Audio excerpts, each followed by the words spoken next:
ముందుగాల తెచ్చిన అప్పులు కట్టే బకాయిల గురించి శ్వేతపత్రాన్ని వదిలితే ఇప్పుడు కరెంటు గురించి కాంగ్రెస్ ప్రభుత్వం శ్వేతపత్రాన్ని విడుదల చేసిందిలా. అట్లనే అధికార విపక్షాల మధ్య గట్టిగానే మాటలలో లైతుందుల్లో 24 గంటలు ఇచ్చినామని బీఆర్ఎస్ లే ఇయ్యలేదు అని కాంగ్రెస్ కీసులాడుకున్నాయి ఉళ్ళ అసెంబ్లీలా. గా ముచ్చట చూడుర్రి.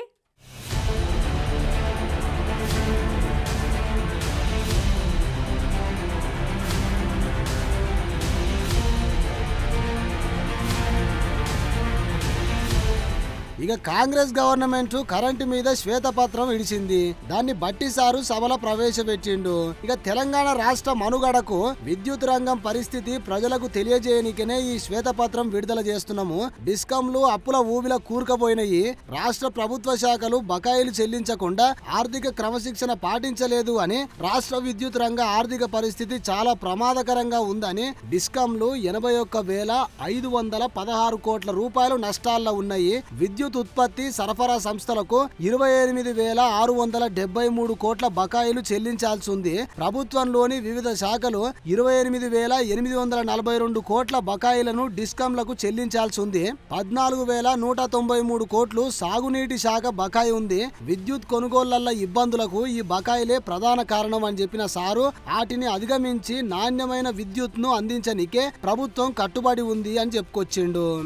విద్యుత్ కొనుగోళ్లలో డిస్కంలు ఇన్ని ఇబ్బందులు ఎదుర్కోవటానికి ముఖ్య కారణం రాష్ట్ర ప్రభుత్వంలోని వివిధ శాఖలు ఏళ్లుగా చెల్లించని 28,842 కోట్లు బకాయిలు అధ్యక్ష. ఈ మొత్తం బకాయిల్లో ఒక్క సాగునీటి శాఖ చెల్లించవలసిన బకాయిలు 14,193 కోట్లు. ఇవి కాకుండా విద్యుత్ కొనుగోళ్లు వాస్తవ సర్దుబాటు ఖర్చుల కింద ట్రూ అప్ కింద గత ప్రభుత్వం డిస్కామ్కి చెల్లిస్తానని మాట తప్పిన 14,928 కోట్ల భారం డిస్కామ్ల ఆర్థిక స్థితిని మరింత కుంగదీసే అధ్యక్ష. తర్వాత మంత్రి కోమటిరెడ్డి వెంకటరెడ్డి జగదీష్ రెడ్డి మధ్య మాటల యుద్ధం నడిచింది. అప్పటికే 15 సంవత్సరాలు రిటైర్ అయిన ప్రభాకర్ రావు తీసుకొచ్చి, అప్పటికే ఆయన వయసు 70 సంవత్సరాలు, ఆ తర్వాత 10 సంవత్సరాలు తీసుకొచ్చి జనుకో 80 సంవత్సరాల ఇప్పుడున్న కాంపిటీషన్ పోటీలు తట్టుకుంటారు అధ్యక్ష. ఆయనను పెట్టాను. మా ప్రభుత్వం చార్జ్ తీసుకొని, మా ముఖ్యమంత్రి గారు చార్జ్ తీసుకొని తెల్లారి ఆ రోజు సాయంత్రం రిజైన్ చేసిండు. తెల్లారి మేము పిలిస్తే కూడా రాలే. ఇదేంది అధ్యక్ష? ఒక ఆఫీసరు ఇంత పెద్ద సంస్థ నడిపినోడు మొత్తం దివాలు తీపిచ్చిండు, వీళ్ళకి దోషపెట్టి దోసుక తిని ఇవాళ మాతో మాట్లాడుతున్నాం. మీరు ఇవాళ మొత్తం సర్వనాశనం. ఏ డిపార్ట్మెంట్ అధ్యక్ష? నిన్న సివిల్ సప్లై మినిస్టర్ గారు చెప్పిను అది 60,000 కోట్లు.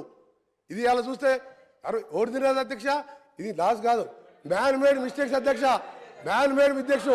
ఇది ఎవరితో కావాలని జరిగిన నష్టం కాదు అధ్యక్ష.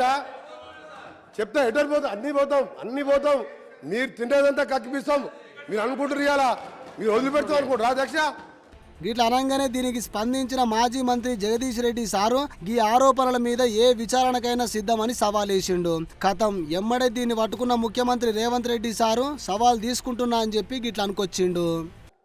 మాజీ మంత్రి జగదీశ్వర్ రెడ్డి గారు ప్రభుత్వానికే సవాల్ విసిరిండ్రు. మీరు విచారణకు ఆదేశించండి, మేము సిద్ధంగా ఉన్నామని. నేను వారిని మనస్ఫూర్తిగా స్వాగతిస్తున్నా. 3 అంశాల మీద ఈ ప్రభుత్వము పూర్తి స్థాయిలో విచారణకు ఆదేశిస్తాము. జ్యుడిషియల్ ఎంక్వైరీ చేయడానికి ప్రభుత్వం సిద్ధంగా ఉంది. కాబట్టి ఈ 3 ప్రాజెక్టులు, 1 ఛత్తీస్గఢ్ ఒప్పందం, 2 భద్రాద్రి కొత్తగూడెంలో నిర్మించిన 1080 మెగావాట్ల నిర్మాణము ఒప్పందం, అదేవిధంగా 3వది యాదాద్రి థర్మల్ పవర్ ప్రాజెక్టుకు సంబంధించి BHELతో చేసుకున్న ఒప్పందాల నుంచి ఈనాటికి జరిగిన పరిణామాల మీద వారు కోరుకుంటున్నారు. కాబట్టి పారదర్శకంగా ఉండాలని వారు ముందుకు వచ్చినందుకు అభినందిస్తూ, మా వైపు నుంచి కూడా మేము పారదర్శకంగా ఉన్నాం. తమరి అనుమతితోని జ్యుడిషియల్ ఎంక్వైరీకి ఈ 3 ప్రాజెక్టుల్లో మేము రెఫర్ చేస్తున్నాము. దీనికి కావలసిన మిగతా కార్యాచరణ మా శాఖ మంత్రి గారు, ఉప ముఖ్యమంత్రి గారు దీన్ని నెక్స్ట్ ప్రొసీడింగ్స్ ఏమి ఇవ్వాలి, ఏ రకంగా ముందుకెళ్లాలనో దీని మీద దృష్టి పెడతామని తెలియజేస్తున్నా అధ్యక్ష. తర్వాత మాట్లాడిన రాజగోపాల్ రెడ్డి సారు గిట్లా అరుచుకున్నాడు బీఆర్ఎస్ వాళ్ళను. మీరే జ్యుడిషియల్ ఎంక్వైరీ చేయమని చెప్పి అడిగిండ్రు ప్రభుత్వాన్ని. ముఖ్యమంత్రి గారు ముందుకొచ్చి నిష్పక్షపాతంగా ఎంక్వైరీ చేస్తామని చెప్పిండ్రు. మీరు చేసిన తప్పుల తడక ఏదైతే ఉందో కాంగ్రెస్ అది తప్పకుండా పార్టీ తరఫున బయటికి ప్రభుత్వం తీస్తుంది. ఈ బీఆర్ఎస్ పార్టీ తెలంగాణ రాష్ట్రంలో కనుమరుగు అవడం మాత్రం ఖాయం అధ్యక్ష. ఈ పార్టీ ఉండదు అధ్యక్ష. కానీ వీళ్ళని చూస్తే నాకు బాధ అనిపిస్తుంది అధ్యక్ష, జాలేస్తుంది. ఎందుకంటే ముఖ్యమంత్రి గారు ఆదేశించిన ఏదైతే దర్యాప్తు ఒకవేళ బయటికి వస్తే వీళ్ళ పరిస్థితి ఏ విధంగా ఉంటుందో అని చెప్పి ఒక్కసారి ఆలోచన చేస్తే మాత్రం కొంచెం బాధ అనిపిస్తుంది అధ్యక్ష. కోమటిరెడ్డి వెంకటరెడ్డి సారు మాట్లాడుకుంటా గౌరవ సభ్యులకు ఆయన పవర్ మినిస్టర్ ఉండే, పేరు పవర్ లేని పవర్ మినిస్టర్ ఆయన, మొత్తం నడిపించింది ప్రభాకర్ రావు. ఈయనకి ఏం తెలియదు అధ్యక్ష, ఆ సబ్జెక్టే తెలియదు ఆయనకు. యాదాద్రి ప్లాంట్లో సబ్ కాంట్రాక్టర్ ఆయన, పవర్ మినిస్టర్ కాదు. యాదాద్రి ప్లాంట్లో సబ్ కాంట్రాక్టర్ జ్యుడిషియల్ ఎంక్వైరీలో బయటపడుతుంది. వారే పవర్ మినిస్టర్ అని చెప్పుకున్నారు సార్. అప్పుడు లాగ్ బుక్లు ఎందుకు తీసుకొచ్చి మీరు హైదరాబాద్లో దాచిపెట్టిండ్రు? 24 కరెంట్ ఇచ్చేవారు అయితే నెంబర్ 1 సార్ ఆయన చెప్పింది ఇదే సబ్ క్రిటికల్ సూపర్ క్రిటికల్. మా గౌరవ ముఖ్యమంత్రి గారు చెప్పిన సార్, G2G అయినా సరే ఇవ్వడానికి వీలు లేదు నామినేషన్ మీద. అది చాలా క్రిమినల్ చర్య, అది దోపిడీ చర్య. దాని మీద జ్యుడిషియల్ ఎంక్వైరీలో ఈ మంత్రి గారు పోతారు సార్, చెప్పకుండా పారిపోయిన ప్రభాకర్ రావు జైల్లోకి పోతాడు, అందరు జైల్లోకి పోతారు సార్.